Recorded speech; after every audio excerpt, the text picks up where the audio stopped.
తగ్గించాలి. ప్రైవేట్ పాఠశాల అధిక ఫీజులను తగ్గించాలి.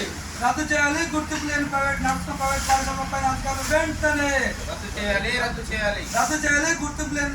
గుర్తింపు లేకుండా నడుస్తున్న ప్రైవేట్ పాఠశాలను అధికారులు వెంటనే రద్దు చేయాలి. అమలు చేయాలి. విద్యా హక్కు చట్టాన్ని ప్రైవేట్ స్కూళ్ళల్లో అమలు చేయాలి. అమ్మొద్దు. ప్రైవేట్ స్కూళ్ళలో బుక్లు, నోట్బుక్లు, పెన్సిల్, పుస్తకాలను అమ్మొద్దు. చర్యలు తీసుకోవాలి. అధికారులు ప్రైవేట్ స్కూళ్ళ పైన వెంటనే చర్యలు తీసుకోవాలి.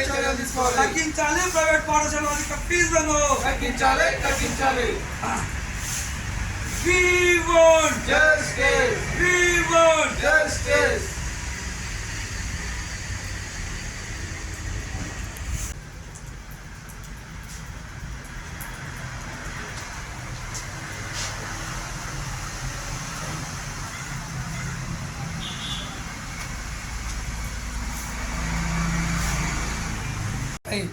సదాశివపేట పట్టణ కమిటీ ఆధ్వర్యంలో ఎంఈఓ ఆఫీస్ ముందు రావడం జరిగింది. ఎంఈఓ ఆఫీస్కు వస్తే ఇక్కడ అధికారి గదికి తాళం వేసి కనపడుతుంది. నిన్న కూడా తాళం వేసే ఉంది. కానీ ఏ రోజు కూడా అందుబాటులో గతంలో ఎంఈఓ నిత్యం ప్రజలకు, ప్రజా సంఘాలకు అందరికీ కూడా అందుబాటులో ఉండేవాడు. ఈ ఎంఈఓ వచ్చినప్పటి నుంచి మాత్రం ఇప్పటి వరకు అందుబాటులో ఉండే పరిస్థితి లేదు. దీంతో ప్రైవేటు యజమాన్యాలకి ఇది ఒక ఆసనగా అయిపోయింది.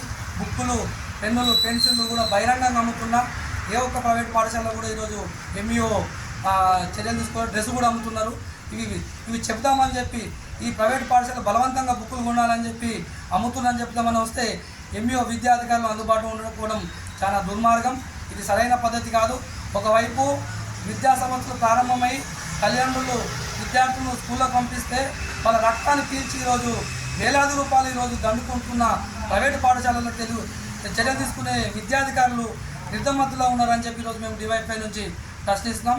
కాబట్టి వెంటనే ప్రైవేటు విద్యా సంస్థల్లో అధికంగా వసూలు చేస్తున్న విద్యా సంస్థలను GO number 1, GO number 42, GO number 90 ప్రకారము చర్యలు తీసుకొని ప్రభుత్వ నిబంధనలు పాటించని ప్రైవేట్ పాఠశాల గుర్తింపు రద్దు చేయాలని చెప్పి ఈరోజు మేము డివైఫై యువజన సంఘం నుంచి డిమాండ్ చేస్తున్నాం.